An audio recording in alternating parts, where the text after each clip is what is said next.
Hello dear students, welcome back और YouTube channel study circle 24। Dear students, आज के video में हम बात करेंगे 3 नंबर के जितने भी क्वेश्चंस हैं, ठीक है, उसे हम आपको बताएंगे, राइट। और जितना भी हम क्वेश्चंस बताने जा रहे हैं वो सारे के सारे मोस्ट इम्पॉर्टेंट क्वेश्चंस हैं। और इन क्वेश्चंस को यदि आप अच्छे से कर लेते हैं तो मैक्सिमम क्वेश्चंस आप 3 मार्क्स वाले आप अटेम्प्ट कर पाएंगे, ठीक है। क्योंकि देखिए, सबसे ज़्यादा जो मार्क्स हैं आपको 3 नंबर वाले क्वेश्चन से ही मिलने हैं, क्योंकि 12 क्वेश्चंस आते हैं और 12 3 नंबर के टोटल यानी 36 नंबर के क्वेश्चंस हैं। और आपको इन 12 के 12 क्वेश्चंस को आपको अच्छे से अटेम्प्ट करना है, ठीक है। एटलीस्ट इस प्रकार से आपको हर एक प्रश्न के उत्तर को लिखना है कि आपको 3 में से कम 1.5 से 2 नंबर एनी हाउ कैसे भी मिले ही, ठीक है। कुछ प्रश्न यदि आपके बिल्कुल सटीक आंसर याद हैं तो पूरे के पूरे नंबर मिल जाएंगे, और यदि आप थोड़ा बहुत भी अगर मिस करते हो तो कम से कम 2 नंबर तो मिले ही। आपको इस प्रकार से लिखना है, ठीक है। और टेंशन बिल्कुल भी नहीं लेना है, सारी चीज़ों को आप अच्छे से पढ़िए। बहुत से स्टूडेंट बोल रहे थे कि हमें याद नहीं रहता है, हम बार बार भूल जा रहे हैं, तो बिल्कुल टेंशन नहीं लेना है आपको। आप अच्छे से याद कीजिए, एग्ज़ाम हॉल में याद आएगा वो क्वेश्चंस का आंसर, ठीक है। लेकिन आप अभी पूरा फोकस करिए पढ़ने पर। तो चलिए बात करते हैं कौन कौन से इम्पॉर्टेंट क्वेश्चंस हैं। मैं एक बार अच्छे से समझाकर आपको बता दे रहा हूं, आप अच्छे से सुन लीजिए। बहुत सारे क्वेश्चंस आपको सुनकर भी याद हो जाएंगे, ठीक है। तो चलिए, और इस वीडियो के पूरा अंत तक बने रहिएगा। हो सके वीडियो कुछ लंबी हो जाए तो भी आप सारे क्वेश्चंस को आप अच्छे से सुनिए, समझिए। और जहां पास नहीं समझ में आता है तो वीडियो के कमेंट सेक्शन में आप कमेंट करके आप हमें बताएं, हम उस क्वेश्चंस को अलग से हम वीडियो सोल्यूशन बना देंगे, ठीक है।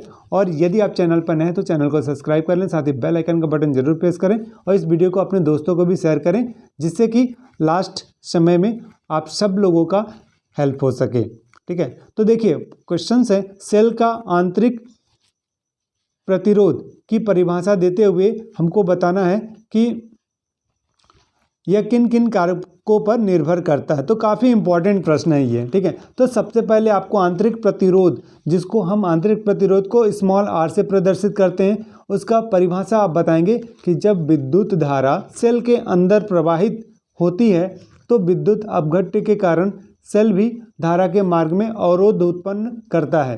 सेल द्वारा विद्युत धारा के मार्ग में आरोपित अवरोध को सेल का आंतरिक प्रतिरोध कहते हैं। और इसको प्रभावित करने वाले कारक क्या क्या हो सकता है? पहला, दोनों इलेक्ट्रोडों के बीच की दूरी पर, ठीक है, यानी इलेक्ट्रोडों के बीच की दूरी बढ़ाने पर सेल का आंतरिक प्रतिरोध क्या होता है? बढ़ जाता है। दूसरा है, विद्युत अपघट्य में इलेक्ट्रोडों के डूबे भाग के क्षेत्रफल पर। यदि इलेक्ट्रोडों का अधिक क्षेत्रफल विद्युत अपघट्य में डूबा हो तो उसका आंतरिक प्रतिरोध, जो इंटरनल रेजिस्टेंस है, वो क्या होगा? काफ़ी कम हो जाता है। तीसरा लिखेंगे आप, विद्युत अपघट्य की सांद्रता पर, यानी विद्युत अपघट्य की सांद्रता अधिक होने पर सेल का जो इंटरनल रेजिस्टेंस है वो अधिक होता है, ठीक है। तो 3 नंबर के लिए आपके पास इतना इसका पर्याप्त आंसर होगा, ठीक। अब अगला प्रश्न देखिए, अगला प्रश्न होगा, एक और पॉइंट मिल जाएगा आपको कि ताप पर भी आप लिख सकते हैं, ताप बढ़ाने पर आंतरिक प्रतिरोध का मान कम हो जाता है। अगला प्रश्न देखिए, चुंबकीय क्षेत्र में गतिमान आवेशित कण पर लगने वाले बल के लिए व्यंजक लिखे, यह अधिकतम कब होता है, ठीक है। तो इसका उत्तर आप यहाँ से लिखेंगे। सबसे पहले आप यहाँ से लिखना स्टार्ट करेंगे कि इसका जो अधिकतम मान होता है ना, यानी लॉरेंज बल, ठीक है। तो चुंबकीय क्षेत्र में गतिमान आवेश पर लगने वाला बल को लॉरेंज बल कहते हैं, ठीक है। ये आप उसका उत्तर लिखें। फिर इसके बाद, यदि चुंबकीय क्षेत्र B में आवेश Q वेग v से गति करे तो उस पर लगने वाला जो चुंबकीय लॉरेंज बल है उसे हम किससे? F से दर्शाते हैं। F का मान क्या होता है? QVB साइन थीटा, जहाँ थीटा क्या है? धनात्मक दिशा में चुंबकीय क्षेत्र की दिशा के बीच का कोण होगा। और यदि उसका न्यूनतम मान निकालना हो तो थीटा का मान 0 कर देंगे, अधिकतम मान के लिए थीटा का मान 90 डिग्री कर देंगे। ये 2 कंडीशन आपको रखना है। यही वाले इक्वेशन में आप थीटा की जगह पे पुट करेंगे। अगर 0 रखा तो F बराबर 0 आ जाएगा, और अगर 90 रखेंगे तो F बराबर QVB आएगा, जहाँ उसका मान अधिकतम होगा। ठीक है, तो इस प्रकार से आपको इसके बारे में बता देना है। अब अगला प्रश्न देखिए कि विद्युत चुंबकीय प्रेरण किसे कहते हैं। काफ़ी इंपॉर्टेंट प्रश्न है ये। ठीक है, विद्युत चुंबकीय प्रेरण किसे कहते हैं। फैराडे के विद्युत चुंबकीय प्रेरण के नियम लिखिए तथा प्रेरित विद्युत वाहक बल के लिए सूत्र का प्रतिपादन कीजिए। तो विद्युत चुंबकीय प्रेरण क्या है, इसे आप देख लीजिए कि जब कभी एक चुंबक और एक कुंडली के मध्य सापेक्षिक गति होती है तो उस कुंडली में विद्युत वाहक बल उत्पन्न हो जाता है, और यदि कुंडली बंद है तो उसमें धारा प्रवाहित होने लगती है। कुंडली में उत्पन्न विद्युत वाहक बल को प्रेरित विद्युत वाहक बल तथा धारा को प्रेरित धारा कहते हैं। यह घटना विद्युत चुंबकीय प्रेरण कहलाती है। ठीक है, फिर इसके बाद इसके दो नियम हैं, आप उसे लिखेंगे, राइट। और दो नियम लिखने के बाद फिर उसके बाद यहाँ से आप इसका डेरिवेशन कर देंगे। ये आप देख सकते हैं, ये इसका डेरिवेशन है। डियर स्टूडेंट्स, मैं आपको बता दूँ सारे क्वेश्चंस आपको मॉडल से ही पढ़ने हैं। ठीक है, क्योंकि मॉडल से प्रश्न सबसे ज़्यादा पूछे जा रहे हैं, तो आप इसलिए मॉडल के सारे प्रश्न उत्तर आप लगाइए। और मॉडल के जितने भी हमने 4 सेट पहले ही अपडेट कर दिया है। अगर अभी तक आपने नहीं देखा है तो इस वीडियो के डिस्क्रिप्शन में इसका लिंक दिया गया है, आप वहां जाकर उसको आप सारे अच्छे तरह से कर लीजिए, क्योंकि मैथ के पेपर भी मॉडल प्रश्न से ही पूछा गया था।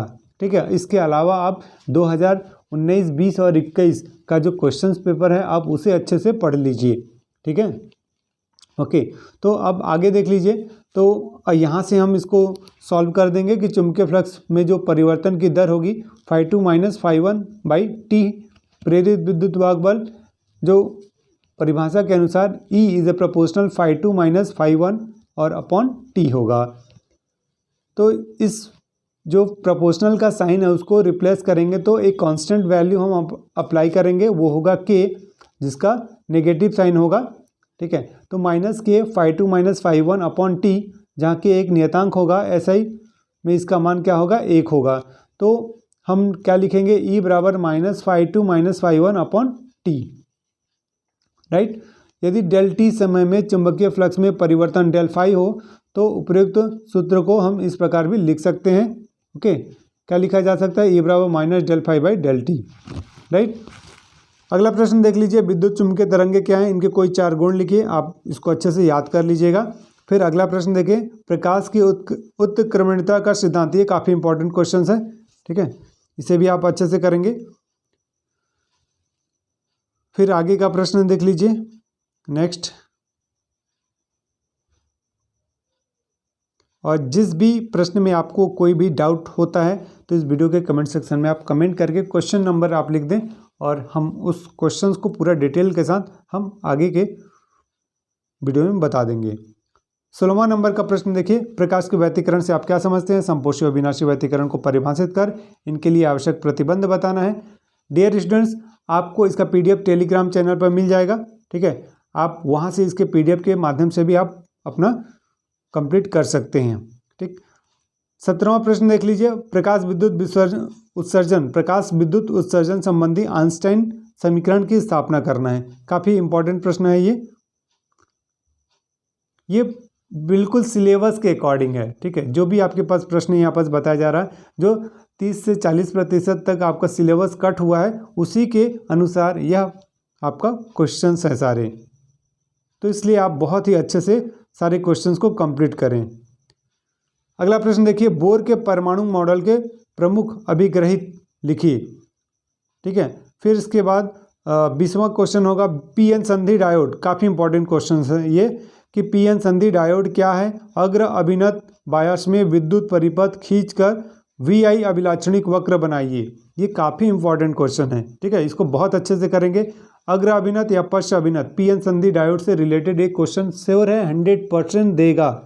ठीक है, तो इसलिए आपको इसको बहुत अच्छे से याद रखना है, ये इंपॉर्टेंट क्वेश्चंस हैं।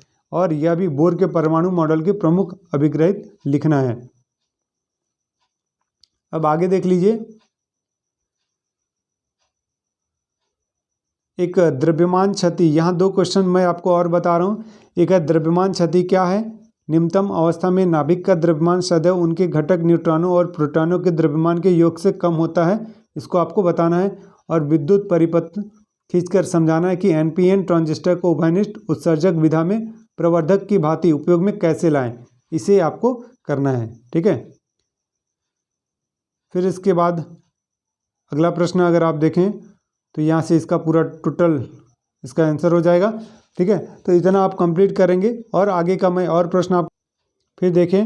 यहाँ पास अगला प्रश्न होगा, वाहक तरंगे क्या हैं, प्रसारण के लिए अधिक आवृत्ति की वाहक तरंगों का उपयोग क्यों किया जाता है। ठीक है, तो ये आपके पास अलग अलग प्रश्न हो गए।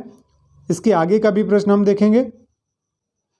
चलिए फिर अगर आप देखें यहाँ पास कि विद्युत परिपथों के लिए किरचॉफ के नियमों को लिखना है और उदाहरण सहित आपको यहाँ से बताना है, यानी किरचॉफ के नियम को लिखना है, प्रथम और द्वितीय नियम। ठीक है, इस प्रकार से आप इसको डायग्राम के थ्रू भी आप बता सकते हैं। राइट, आप देख सकते हैं ये डायग्राम हो जाएगा इसका। राइट, तो डायग्राम के अनुसार आपको दोनों नियमों को एक्सप्लेन कर देना है 3 नंबर के लिए। ठीक है, फिर अगला प्रश्न देखें आप कि चुंबकीय क्षेत्र में गतिमान आवेशित कण पर लगने वाले बल के लिए व्यंजक लिखना है, यह अधिकतम और न्यूनतम कब होता है उसे बताना है।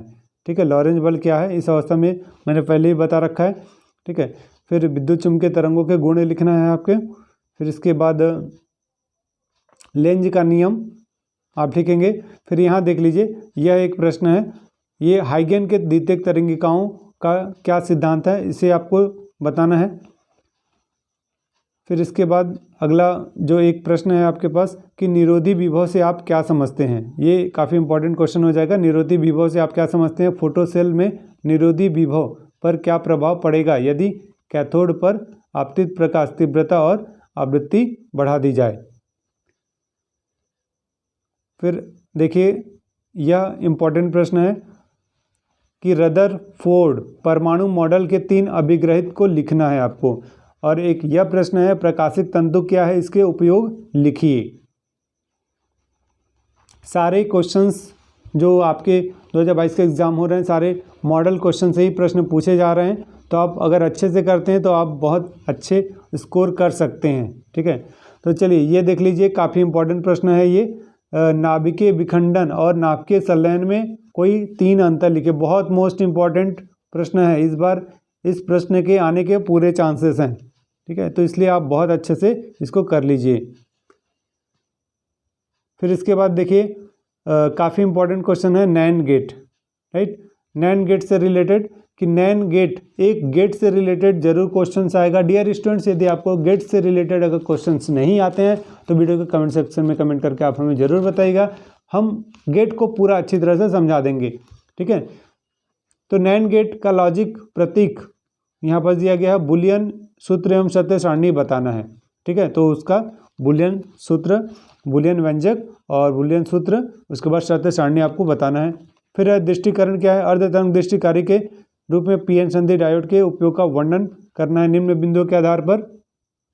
ठीक है, अब इसके बाद फिर हम आगे देखते हैं। अगला प्रश्न होगा संचार व्यवस्था तंत्र किसे कहते हैं, इसके मुख्य अवयव को समझाना है, ब्लॉक आरेख बनाना है।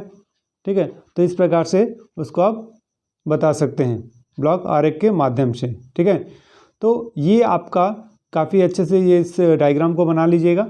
राइट, तो हमने इतने सारे आपको क्वेश्चंस बताए, आपको इसको अच्छे से करना है और जो भी डाउट होता है तो आप हमें ज़रूर कमेंट करके आप हमें बता सकते हैं। और यदि आपको 2 नंबर के भी क्वेश्चन चाहिए तो वीडियो के कमेंट सेक्शन में कमेंट करके आप हमें ज़रूर बताइए। ठीक है, ओके, तो आपको फिजिक्स के पेपर के लिए हमारी टीम की ओर से आपको बेस्ट ऑफ लक। बहुत अच्छे से लिखना है, एक भी क्वेश्चन छोड़कर नहीं आना है डियर स्टूडेंट्स। ओके, अब बिल्कुल भी टेंशन नहीं लेना है, फ्री होकर आपको अपनी पढ़ाई करनी है। राइट, और सारे क्वेश्चंस अटेम्प्ट करने की कोशिश करनी है। Okay, so thank you, wish you best of luck, good luck.